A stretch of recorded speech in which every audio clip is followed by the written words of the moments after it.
Assalamualaikum warahmatullahi wabarakatuh. Kami dari kelompok 4 ingin menjelaskan tentang penyearah terkendali. Baik, yang pertama perkenalkan, nama saya Rizky Risa Sucitra dengan NIM 1924040014. Saya Siti Aliadila Ramadhani dengan NIM 1924041007 dari kelas PTE 01. Perkenalkan, nama saya Ratu Devi Gayatri Palita dari PTE 01 Angkatan 2019. Perkenalkan, saya Hikmawati dengan NIM 192404.006. Assalamualaikum warahmatullahi wabarakatuh.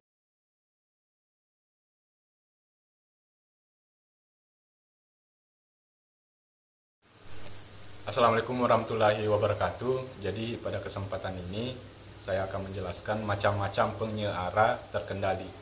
Nah, pada bagian pertama, konverter satu fasa, konverter setengah gelombang satu fasa. Untuk bagian A, beban sensitif R, gambarnya seperti ini. Nah, pada gambar 4.1 bagian A merupakan rangkaian konverter setengah gelombang satu fasa dengan beban resistif. Sedangkan gambar 4.1 bagian B menunjukkan bentuk gelombang hasil proses penyeara.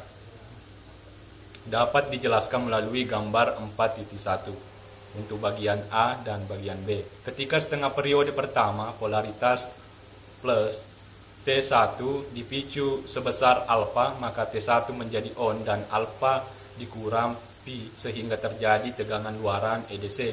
Selanjutnya, saat setengah periode kedua polaritas min, T1 menjadi O pada titik P karena komutasi alami, sehingga tegangan luaran EDC sama dengan P0 sama dengan 0 sampai dengan 2pi ditambah alfa dan seterusnya. Nah, selanjutnya ditinjau dari tegangan luaran PL yang dihasilkan, terdapat dua jenis komponen tegangan, yaitu tegangan searah rata PDC dan tegangan searah efektif root mean square RMS PL.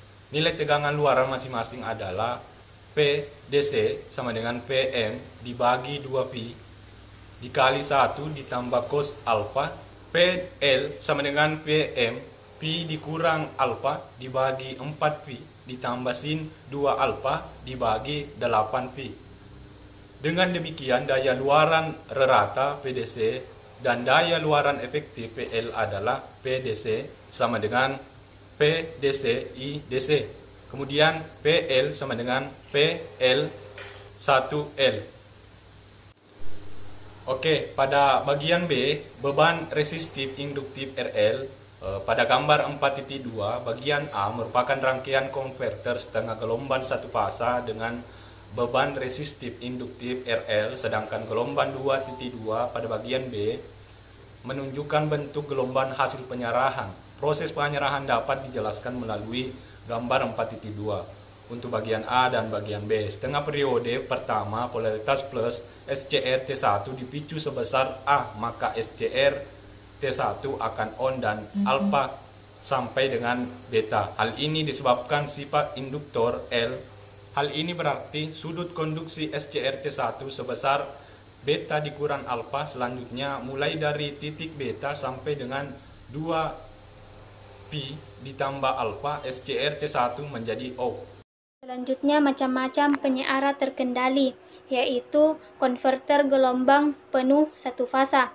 Pada bagian ini akan dijelaskan mengenai 3 jenis rangkaian konverter gelombang penuh satu fasa, yaitu konverter gelombang penuh satu fasa dengan CT.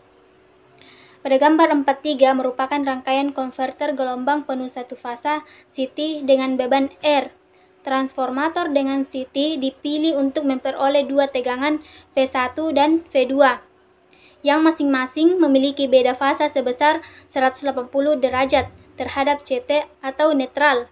Proses pemicuan pada SCRT 1 dan T2 dilakukan secara serempak. Komponen SCRT 1 bekerja pada setengah periode pertama 0 sampai dengan pi, dan komponen SCR T2 bekerja pada setengah periode kedua pi sampai dengan 2pi. Jika SC R, T1 dan T2 dipicu sebesar A, maka nilai tegangan searah rata VDC dan nilai tegangan searah efektif FL dapat ditentukan sebagai berikut.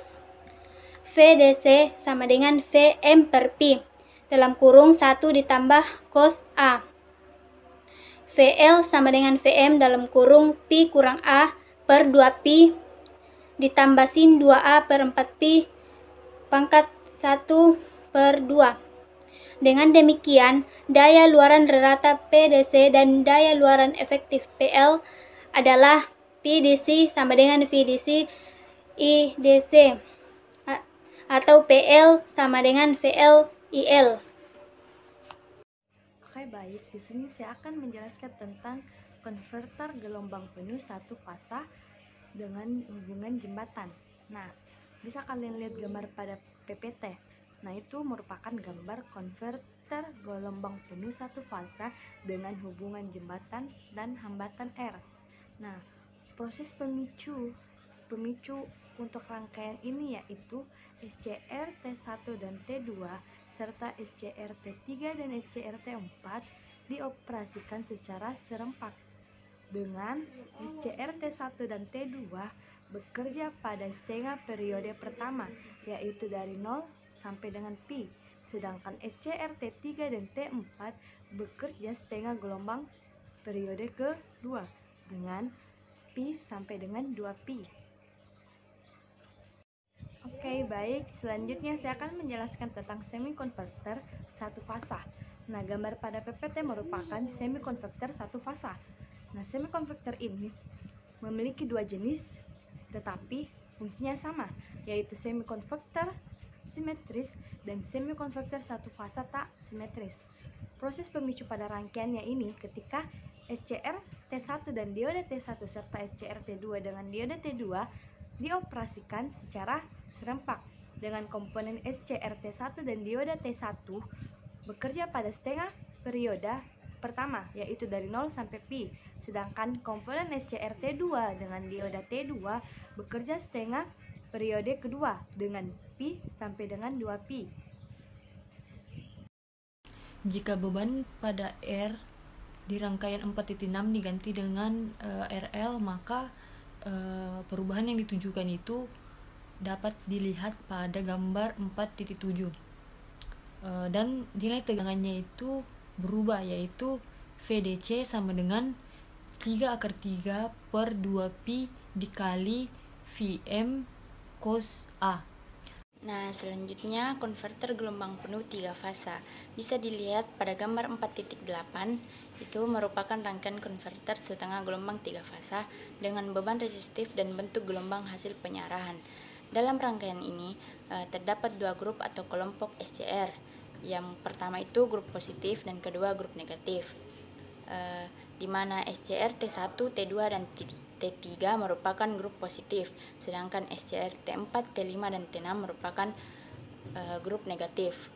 Grup SCR positif akan on ketika tegangan sumber berpolaritas positif dan grup SCR negatif akan on ketika tegangan sumber berpolaritas negatif.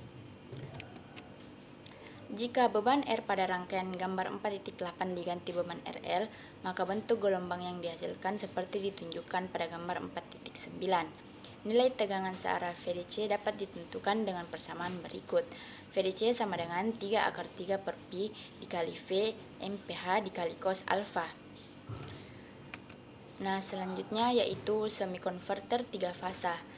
Bisa dilihat pada gambar 4.10 merupakan rangkaian semikonverter 3 fasa. Proses pemicuan pada gambar ini terjadi ketika SCR T1 dan diode D2, T2 dan diode D3 serta SCR T3 dan diode D1 masing-masing dioperasikan secara serempak. Jika rangkaian semikonverter 3 fasa dihubungkan dengan R, maka persamaan untuk tegangan searah atau VDC pada operasi konduksi kontinu dan operasi konduksi diskontinu seperti pada rangkaian konverter gelombang penuh 3 fasa di atas, yaitu VDC 3/3 per 2pi dikali V MPH dikali 1 tambah cos alfa. Sekian dari penjelasan materi kelompok kami. Kurang dan lebihnya mohon dimaafkan. Wassalamualaikum warahmatullahi wabarakatuh.